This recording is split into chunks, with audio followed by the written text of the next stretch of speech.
부산에서 톱 콘서트를 했던 이준석 전 대표 자리에 사전 조율 없이 인 위원장께서 방문을 했잖아요. 그렇습니다. 네. 인 위원장 방문을 맨 앞줄에서 이제 보셨다고 그러던데 그렇죠. 인 위원장 방문을 보고 이준석 전 대표가 영어로 응대를 한 거에 대한 그렇습니다. 논란이 있습니다. 논란이 많죠. 예. 네.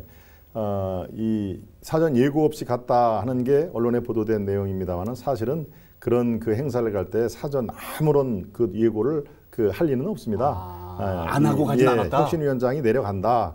그래야 장소 시간을 정확히 아는 과정에서 이준석 그 전 대표가 언제 요 마이크를 잡느냐 이런 걸 다 파악을 하고 가는 거니까 예, 이제 공식적으로는 예고 없이 갔다 충분한 협의는 없었다라고 얘기는 하는데요. 저는 이제 동아일보 기자 출신이니까 그런 내막을 잘 알지 않습니까? 그런 아무런 예고 없이 가지는 않은 그러네. 맨 앞자리에 앉은 이유도 그러네요. 그럼요. 다 비워놓고 이제 그렇게 된 거죠. 그런데 거기에서 우리 앵커님이 말씀해 주신 것처럼 이 영어로 얘기를 했죠. 예, 하버드 출신의 이준석이 영어를 잘한다는 걸 자랑을 한 것이냐라는 그런 비아냥도 나옵니다만은 그렇게 비아냥할 거는 아니고요. 기본적으로 이준석의 이 내막을 우리가 살짝 들여다볼 필요가 있는데 이거는 100번 이준석이 잘못한 겁니다. 예, 미스터 린튼이라고 하는 그 호칭을 쓴 것부터가 우리의 미스터 김, 미스터 리, 미스터 박 하는 거하고 뭐가 다릅니까? 즉 평어로 얘기를 한 겁니다. 존중의 의미가 거의 없는 것이죠. 네. 그런 의미에서 굳이 영어를 썼다 하는 얘기는 상대방에 대한 비하뿐만 아니라 지금 인종차별이라는 얘기가 나오지 않습니까? 미국의 예일대학교 누굽니까? 정신분석학 교수가 나옵니다. 지금 미국에서 만약에 이러한 일이 벌어졌다면은 그거는 인종차별로 처벌을 받아야 될 상황이다. 뭐 한번 구체적으로 보시죠. 인용한 그 위원장이 한국말을 잘 못하는 사람인가요? 천만에요. 저도 같이 대화를 나눠봤습니다만은 한국말을 너무나 구수하게 합니다. 이분이 순천에서 태어나가지고 전라도 또 사투리가 아주 구수합니다. 그러시죠. 누구보다도 한국말의 뉘앙스라든가 이 어감을 잘하는 분이거든요. 그러니까 영어로 얘기할 필요가 요만큼도 없었다는 얘기죠. 없죠. 예, 그걸 굳이 영어로 하고 표현도 미스터 린튼 얘기를 하고 진짜 환자는 서울에 있는데 왜 환자를 보러 부산까지 왔느냐. 예, 이거는 저는 결론적으로 얘기해서 인성의 문제다. 정치 자질보다도 어떤 메시지를 주려고 하는지는 알죠. 자기 몸값을 올리고 한국 정치는 파란 눈의 당신보다는 내가 더 잘한다 하는 그런 그 기조가 깔려 있지 않겠습니까? 파란 눈 뭡니까? 이방인이라는 얘기입니다. 당신이 어떻게 요행이 혁신위원장을 얘기를 했지만 국민의힘 내부 문제 또 대한민국 여의도 정치는 내가 더 잘한다. 환자는 내가 아니다. 용산에 있는 뭐 누구다 하는 거를 넌지시 얘기를 한 거니까요. 글쎄요, 이준석의 잘 그 기대를 하는 사람들이 저도 사실은 이준석의 초기 행보는 굉장히 뭔가 새바람을 일으킬 정도로 기대를 한 그 언론인 중에 한 사람입니다만 지금의 상황은 기본적으로 정치 자질보다 인성의 문제다 하는 얘기를 지적을 안 할 수 없습니다. 선임 행정관님께는 조금 다른 각도로 여쭤보고 싶은데 이게 지금 사실은 인유한 위원장께서 그 자리에 가셨던 이유가 뭔가 뭐 이준석 전 대표와 대화도 필요하고 뭐 이렇기도 하겠지만 뭔가 그 저변에는 통합을 위한 발걸음이었잖아요. 뭐 여러 가지 명분 쌓기도 있을 테고요. 근데 결과적으로는 전혀 반대적인 결과가 나온 것 같은 느낌입니다. 어떻게 평가하십니까? 그러니까 저는 이준석이 가지고 있는 최대의 그 장점 혹은 능력이라고 하는 것이 쟁점을 만드는 거라고 생각을 해요. 이 영어로 말했느냐, 뭐 왜 한국어로 안 했느냐, 예의가 있느냐 없느냐 이런 논쟁들이 수없이 무수하게 막 터져 나올 수 있겠죠. 그럼요.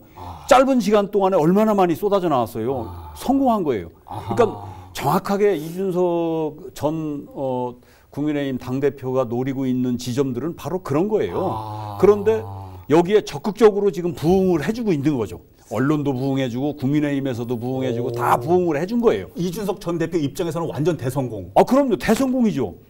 그래서 저는 이준석 대표 입장에서 볼 때는 손해본 거 손해가 뭡니까? 몇백 프로의 이익을 지금 남긴 장사를 했다. 이거에 우리 인요한 위원장께서 아주 적절한 시기에 적절하게 가서 거기에 도움을 크게 줬다. 저는 그게 저의 평가입니다. 혹시라도 이 부분에 이준석 전 대표가 좀 얻어갔으니까 다음에는 인유한 위원장께 좀 뭐 줄 수 있을까요? 이거는 이제 그날도 분명하게 이준석 전 대표는 내가 어떤 상황에서 움직일 수 있는지에 대한 코멘트는 다 한 거거든요. 그러니까 문제의 지점이 서울에 환자가 있다라고 얘기를 했는데 예. 그거부터 수술을 하라는 거잖아요. 예. 그게 수술이 될지 안 될지 용산을 수술한다는 게 보통 일입니까? 말이 안 되는 그런데 얘기일 수도 있죠, 현 정부에서. 강서구청장의 패배의 핵심은 대통령이었어요. 근데 이뇨한 위원장이 대통령 이야기는 한마디도 안 하고 다른 얘기만 자꾸 하고 있잖아요. 저 중진들 예. 험지 출마 얘기하고 뭐 윤핵관 얘기하고 자꾸 딴 얘기만 하고 있는데 문제의 핵심은 용산에 있으니 용산에서 허락을 받아오든 결제도장 찍어오든 예. 나를 모셔가려면 예. 그런 확실한 것이 있지 않고 다시는 찾지 마라 하는 얘기를 이준석은 한 거란 말이에요. 선임 행정관님께서 지금 생각하시는 지금 현재 입장은 이 평행선이 좁혀지기는 어려울 수도 있다라는 말씀. 결국은 인요한 위원장이 할 수 있는 일이 아니라 그거는 용산의 대통령이 어떤 결단을 하느냐가 핵심인 거예요. 이 지점을 이준석은 정확하게 찝고 들어간 거죠.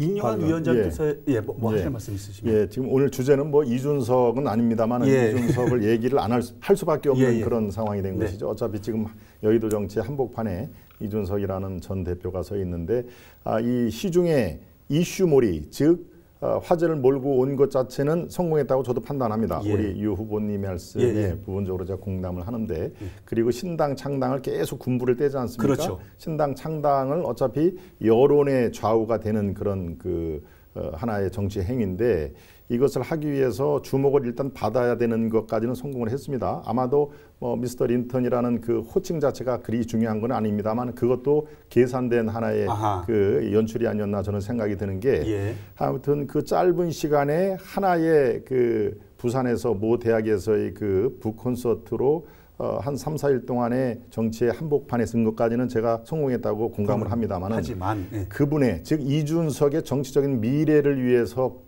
꼭 성공을 했느냐 저는 그거에 대해서는 이론을 달리합니다. 제가 아까 인성이라는 말을 썼습니다마는 아주 지금은 누구도 이준석을 모르는 사람이 없을 정도로 정치 분야에 유명인이 됐죠. 그렇죠. 셀럽이라는 그 표현도 가능할 텐입니다마는 그렇지만 진짜 참 정치 지도자로서의 그 무게 중심은 오히려 지금 가라앉는 느낌이 전 듭니다. 예컨대 저라면은 이 이뇨한 위원장을 그렇게 면전에서 공격을 하고 내가 왜 환자냐 당신이 의사냐 여기까지 하느냐 저기 있지 않느냐 용산에 있지 않느냐라는 메시지를 하는 것보다는 자기가 한마디만 뜩 하고 우리 이뇨한 위원장님과의 얘기는 이거 끝나고 별도의 티타임을 하면서 얘기를 하겠습니다 라고까지만 얘기를 하면은요 품격이 있지요. 그리고 기자들이 둘이 만나서 무슨 얘기를 할 것인가가 온통 이제 레이더 잡기에 그럴 때 한마디씩 얘기를 하면은 그게 오래 지속이 되는 영향력이 있는데 한꺼번에 막 쏟아진 상황이고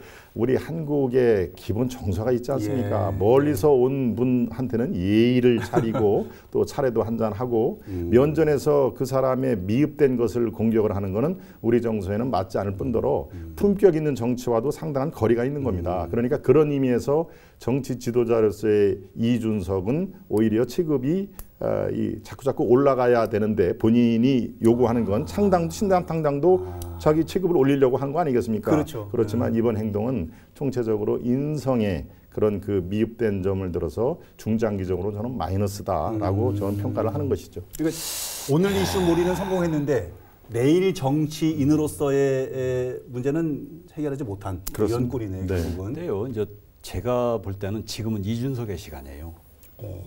이게 저는 상당 기간 갈 거라고 생각을 하는데. 이런 지금 이슈 몰이가. 이제 개인의 이건 능력이기도 하고 또 시대 상황이 그렇기도 합니다. 그런데 지금 이준석은 분노를 조직하고 있는 거예요. 누구에게 분노를 했느냐? 대통령에게 분노를 했고 첫 번째는 국민들이 그게 이제 강서에서 나타난 거 아닙니까? 분노를 대통령에게 분노한 국민들 그리고 여당 야당 할 것 없이 정치권에 분노한 국민들이 무려 30% 정도 존재하고 있단 말이에요. 여기를 겨냥하고 있는 거예요.